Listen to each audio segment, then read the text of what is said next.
I'm joined here by Conor Washington, Derby County striker, and obviously new signing in the summer. Just wanted to start off by asking, what is it like joining a new club? Yeah, it's always difficult initially. I think it gets easier as you get a little bit older, mate, to be honest. But yeah, the initial, luckily, actually, I knew obviously the manager and I knew a couple of the players, having played with them and played against a lot of them as well over the years. So that definitely makes it easier. But yeah, it's obviously a new environment and have to settle in and find your place sort of thing. And obviously, I signed with an injury as well, just doing the last little bits of rehab for that. So it was a bit frustrating not to be able to sort of get straight out there as well. Yeah, you kind of touched on it there, really, my next question. You mentioned that you knew the coach and the staff and some of the players, and how that made it easier. People often say the Paul Warren's quite the character. So how would you describe him as a person? Yeah, exactly that. Yeah, what you see on a an interview day or media day or whatever it is exactly what he's like. He's that genuine person day in day out. He's obviously emotional, which is good. Everybody likes the fact that he obviously wears his heart on his sleeve. It's a trait that I think not a lot of managers have, and I think that open, honest part of him is what endears him to so many. To be honest, in an industry that's not exactly famed for that. Yeah, you was also mentioning things that made it easier to sign for a club. The fact that Derby are in a rebuilding period and it's a new project, was that something that made it more attractive to sign for Derby? Yeah, you look at Derby in League One and you think you've instantly got a chance of being part of a successful group and writing yourself in the history books of Derby County, which is especially I think it's one of those things when you get to the end of your career, you're sort of more keenly aware of that you want to be involved in successful teams rather than just sort of playing out, I don't know, 10, 15 years of playing mid-table League One. You want to be in the champ sort of minimum or like I say, being involved in promotions. You mentioned promotion now. What do you think it takes for a team to be promoted? Yeah, I think that the main thing I would say is a togetherness, not just from the starting 11, not just from the lads on the bench, not just on from the playing staff in general, but from the coaches, from the analysts, from everybody around the club, the chefs, the kit men. There needs, from the just my previous experience, it needs to be a real togetherness throughout the club, and I think we do have that at Derby. The staff, background staff, are absolutely brilliant. The facilities are great, and obviously the playing staff as well is there's a really good connection throughout the group. And then from there on the pitch, what do you need? You need to be able to grind out results when you're not playing well, which we've done numerous times this year, and sort of just kept ourselves in it really, without playing particularly well. Sticking runs together of clean sheets, runs together of wins, scoring goals out of nothing, scoring goals when you're on top, not conceding goals when you are under a bit of pressure. There's obviously a hell of a lot that goes into a 46 game season, but just off the top of my head, they would be the main ones. And I think you need to cultivate an atmosphere where we've got obviously a great group of lads at Derby at the moment. We've been unlucky with injuries, but this last sort of 10 games with lads coming back is going to be an interesting period where there's going to be lads getting left out of the squad who would expect to play, but you need to cultivate an atmosphere and a feeling that those things, those personal wants and needs, don't get in the way of the sort of the greater collective good, if you like. Yeah, and you did mention there about the facilities and the squad that we've got.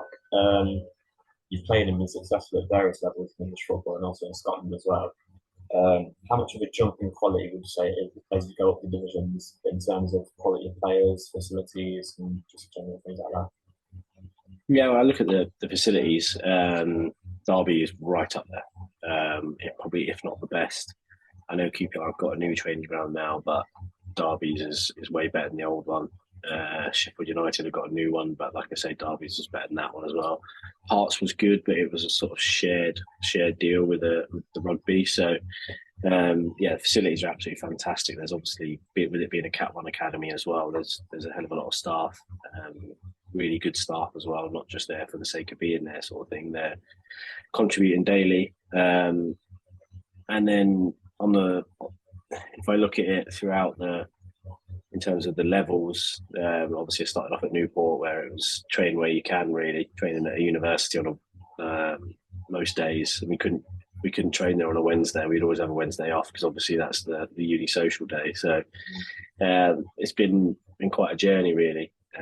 It does make a difference. It's such a nice feeling going into Derby every day, knowing that you're going to be playing on nice pitches. You're going to have all the access to all of the provisions that you'll need as a footballer. In terms of like the quality of the player, there's genuinely not much in it. You go through the leagues, and there's lads in the conference that have got just as much technical ability as lads in the championship, but maybe they don't read the game as well. Maybe they just haven't had that little break you need. Scoring goals at the right time as a striker. You might get 10 leading up until December, and you have a barren December, and the January move doesn't materialise. Or on the flip side of that, which I've had, is you go into a great bit of form in and around January, and then you get a move, and then because the level is the difference in quality is so not so small, because obviously the top guys in the top of the Prem are playing a different game to us, but between the sort of champ all the way down to League Two, there's genuinely not much in it. I would say, just little things, nuanced things about the game, or fitness, physical stuff. It could be anything, but yeah, there's. I think the level isn't too dissimilar, to be honest. Yeah, and obviously we've spoken a lot about the facilities so far, and I suppose that's useful, especially this season for you after experiencing your injury this season. How frustrating is it having to watch from the sidelines? Obviously, we've got the facilities and the physio and things like that, but how frustrating is it having to watch from the sidelines? Obviously, decent chance of promotion this season. Are you still able to have an impact in the dressing room despite the injury? Yeah, that's all you can do. All you can do is get fit as quickly as possible and try and influence the dressing room in a positive way. And we've got a lot of experienced characters that have been injured at the same time as me and previously. So they've all done that as well, because no matter what situation you're in, whether you're playing, whether you're not playing, whether you're injured, promotion means a hell of a lot to every single person in that dressing room. So we all know it takes a collective effort to get there. So yeah, it's been very much a case of just getting around the lads, trying to offer little bits of advice sort of here and when you can, and picking lads up when results haven't necessarily been great. Yeah, and just looking back a couple of years now, obviously Derby in a rebuilding period after the financial issues that we faced just a couple of years ago. Just obviously, as a Derby fan, I was like fully aware of what was happening during the time, but as someone who wasn't involved with Derby at the time, how aware were you of the situation that Derby were in at the time? It was just little snippets, to be honest. I mean, I'd heard about the stadium being sold for more than its value, and to a company that the owner had owned or something, and there was a lot of these sort of things that were coming out in the press, but they were few and far between, to be honest. I think the lads at the club and the staff at the club, obviously involved in it daily, it sounded absolutely horrific, to be honest, what was going on behind the scenes, and obviously it was really stressful. I sort of went through a similar thing when I first signed for Charlton. The club nearly went under, so it's a really stressful time for everyone involved. And I'm just glad now that a club like Derby, with it, how well supported it is, and with, like I say, all the staff that sort of rely on it for their livelihood, are in a much better place. And I think everyone's got a lot to thank the owner for in that respect. Yeah, and obviously we are still a club, but the point of the league is to be relegated. But next season there is a potential scenario where Forest do get relegated and we get promoted. So if that fixture was to return next season, how much would you relish the opportunity to play in that fixture? Yeah, when I think back on my career, I think most of my favourite games are derbies, to be honest. Been lucky enough to play in like the Edinburgh Derby, been involved in the Sheffield Derby. London derbies probably aren't quite as heated as other ones, I wouldn't say, for QPR. But yeah, they're great. They're such good fun. The pressure's obviously fantastic. The atmosphere is always great, and I think obviously that is a real big derby for everyone around the Midlands area. So it'll be one that I think would be pretty tasty with how things have gone the last few years. So I think everyone would really be looking forward to it, to be honest. Yeah, you kind of touched on it there with the how the fans do get involved. I just have always wondered: do players who aren't fans of either club do they still feel the passion when playing in the rivalry?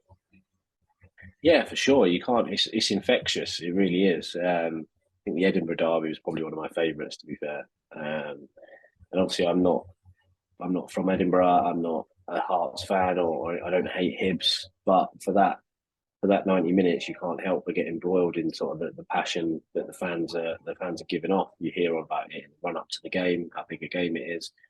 And at the end of the day, I think we all play football because we want to win football matches. So I don't think, like I say, yeah, I don't think being a fan is necessarily needed. I think maybe if you were a fan, it would maybe mean a little bit more to you. But yeah, every single one of those players is desperate to win that game. I think we've covered everything now, so all that's left to say now is thank you for your time and good luck for the rest of the season. Thanks, mate. Appreciate it.